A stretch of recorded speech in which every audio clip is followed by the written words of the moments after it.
गांव का नाम था सरैया।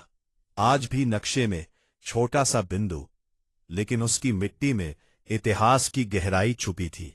साल 1942, बरसात का मौसम था। खेत हरे थे, लेकिन लोगों के दिलों में एक अजीब सा डर और गुस्सा पल रहा था।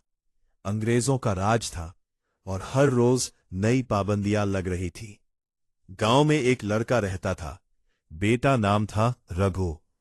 उम्र कोई 17-18 साल। साधारण किसान का बेटा, लेकिन आंखों में असाधारण चमक। रघु का बाप हरनाम सिंह अक्सर कहा करता था, बेटा, ये मिट्टी हमारी मां है, लेकिन आज ये गुलाम है। रघु समझ नहीं पाता था कि मिट्टी कैसे गुलाम हो सकती है। वो तो वही थी जिसमें वो खेलता था, जिसमें फसल उगती थी। एक दिन गांव में हलचल मच गई। भारत छोड़ो आंदोलन शुरू हो गया है। लोग फुसफुसा रहे थे, कुछ डर रहे थे और कुछ की आंखों में आग थी। रघु पहली बार उस भीड़ में गया जहां एक नौजवान भाषण दे रहा था, अंग्रेज हमें हमारी ही जमीन पर मजदूर बना रहे हैं। अब वक्त आ गया है कि हम खड़े हों।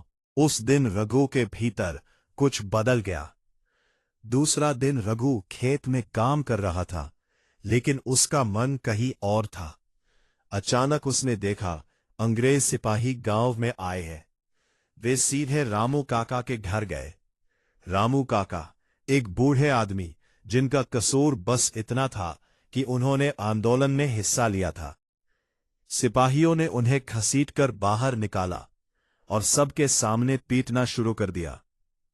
गांव वाले बस खड़े देख रहे थे, कोई आगे नहीं बढ़ा। रघु के हाथ कांप रहे थे। उसने अपने पिता से कहा, बाबा, हम कुछ करते क्यों नहीं? हरनाम सिंह ने उसकी आंखों में देखा। डर यही हमें रोकता है बेटा। उस रात रघु सो नहीं पाया। तीसरा दिन रघु ने फैसला कर लिया।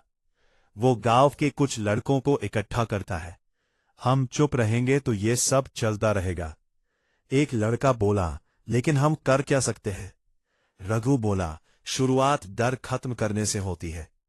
उन्होंने तय किया, गांव में गुप्त रूप से लोगों को जागरूक करेंगे और रात के अंधेरे में वे दीवारों पर लिखते, अंग्रेजों भारत छोड़ो, हम आजाद हैं। कुछ हफ्ते बाद गांव बदलने लगा था।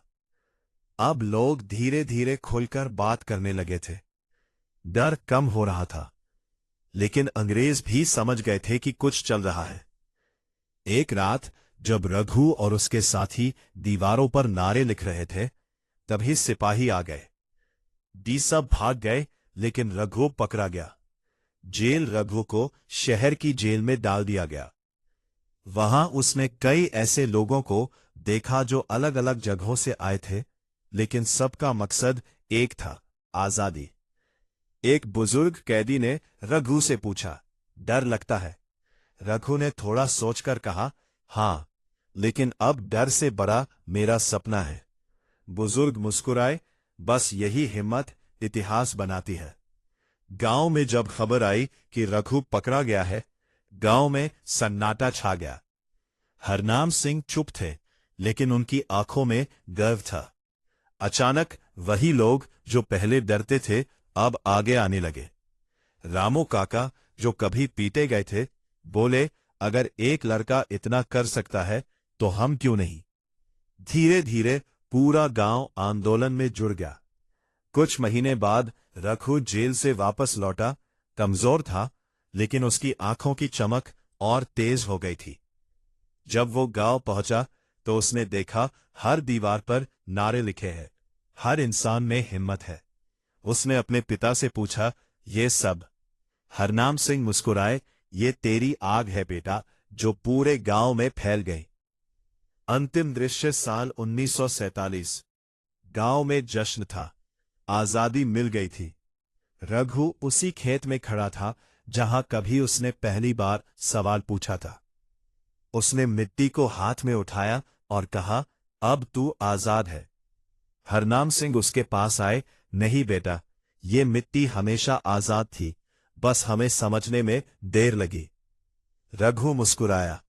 उस दिन उसे समझ आया, इतिहास सिर्फ किताबों में नहीं होता, वो लोगों के फैसलों में होता है।